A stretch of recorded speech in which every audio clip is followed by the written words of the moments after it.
So now what we're going to do in the part 5 of this video series, we're going to work on giving this color.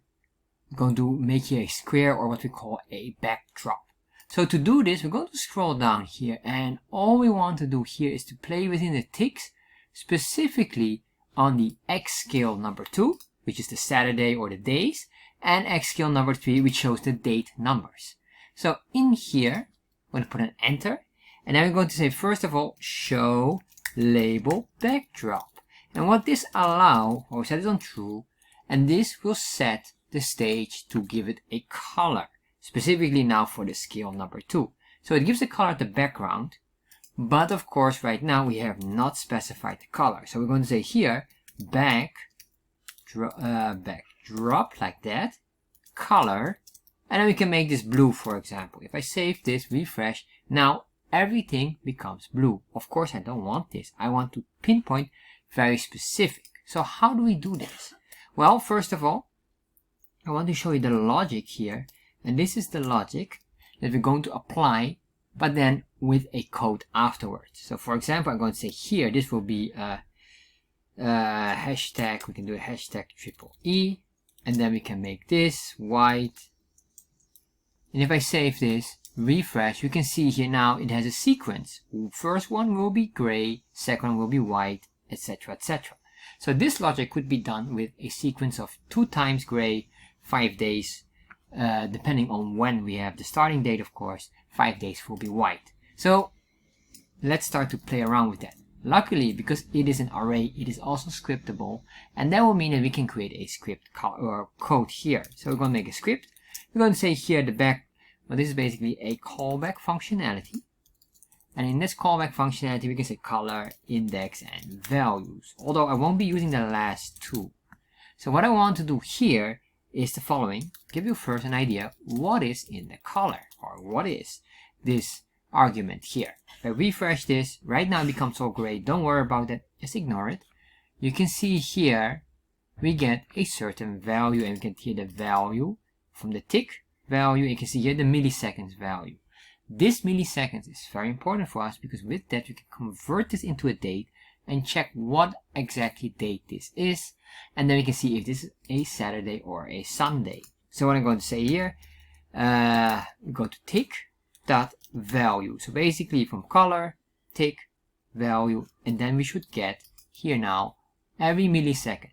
So this works all nicely. So now what I want to do is I want to convert this. So I'm going to say constant date, and I'm going to make a new date object here. Say new date, and the date object will be based on the milliseconds that we get. Once we did this, what I want to do is I want to say how or what is the day of the week. So we can say here day of week equals, and then we're going to say here, we're going to grab this date object or this date constant variable, and we're going to say here dot get day.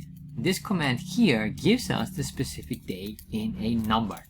So let's grab this, put it in there, save, refresh, and then you can see here 0, 1, 2, 3, 4, all the way to 6. And this is a sequence because 0 stands for Sunday and number 6 stands for Saturday.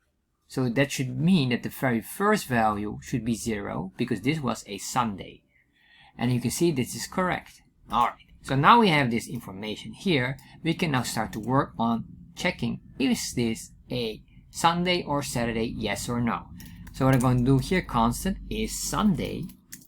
And then what we're going to say here, if the day of the week would be equal strict 0, set this on true basically.